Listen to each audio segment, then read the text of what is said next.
historians! Kim from Khan Academy here with a quick guide to the 2020 AP US History exam. I'm going to go over the details about the new exam format and how the scoring system has changed.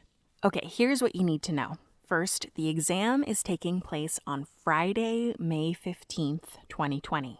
The time depends on where you live, so you'll get all the information you need on when and how to sign in from the College Board if you've registered for the exam.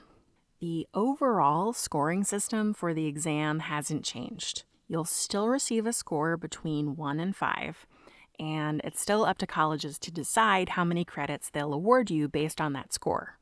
The College Board says they're confident that most colleges will accept this year's AP scores just as they would for any other year.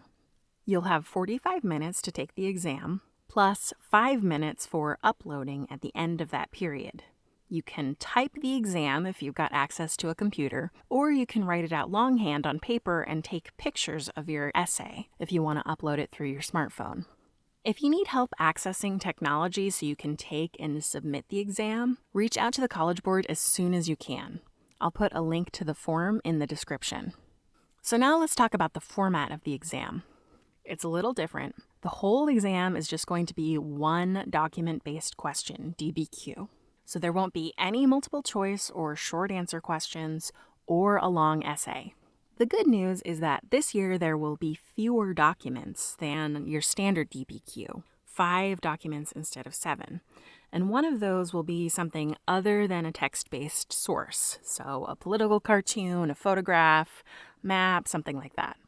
And the exam will also cover fewer periods of U.S. history, just periods 3 through 7. So that goes from 1754, or the start of the 7 Years' War, through 1945, the end of World War II.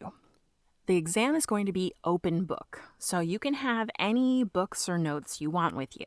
But you can't copy and paste from sources or collaborate with other students, so don't text your friends the minute you get the prompt. The College Board has said they're going to crack down very hard on cheating, and they'll use plagiarism software to detect similar essays.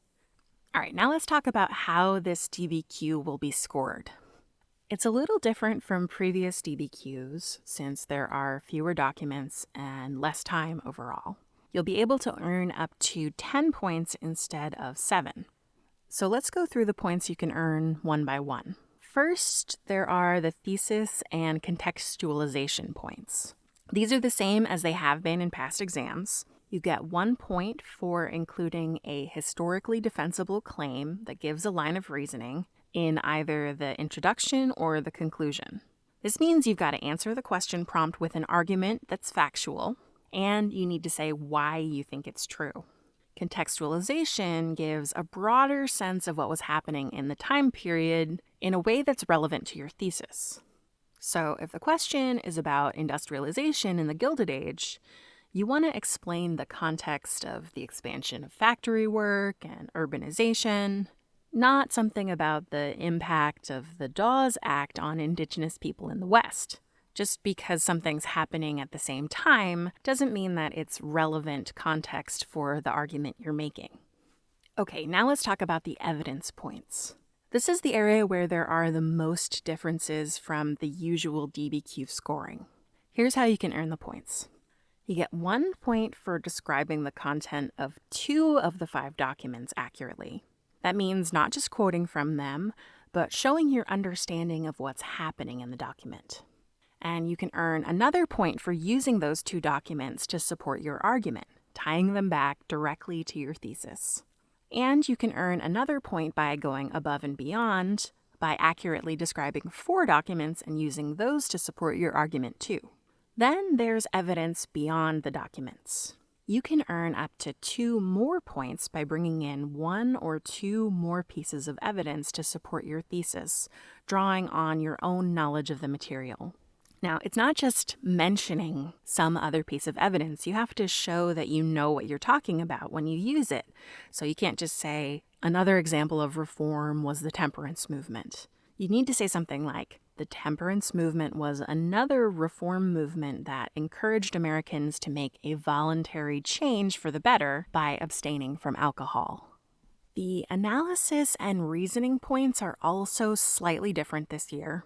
So instead of requiring you to provide a source analysis for 3 of the 7 documents, the College Board is being considerably more lenient and awarding 1 point for explaining the relevance of the point of view, purpose, situation, or audience of one of the provided documents, and another point for doing so for a second document. Remember that your source analysis needs to go deeper than just a surface mention.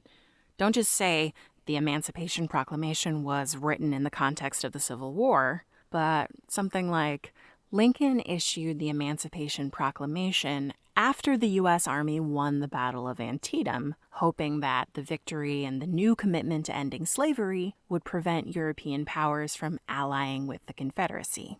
So make sure that you explain why the extra information you provide about the source connects back up to your thesis. The last point is for demonstrating a complex understanding of the topic. This is the same as in the old rubric, so you get a point for corroborating, qualifying, or modifying your argument. In other words, you show that you understand that history isn't neat and tidy. There are exceptions, ways that historical actors or movements fell short of their goals or ideals, or other sides to consider when making a statement about the past. Now, I know all of this is a lot to take in. I'm going to provide a link to the new rubric in the description so you can check it out for yourself. But in essence, it's just a shorter form of the DBQ, so don't sweat the details. You've got this.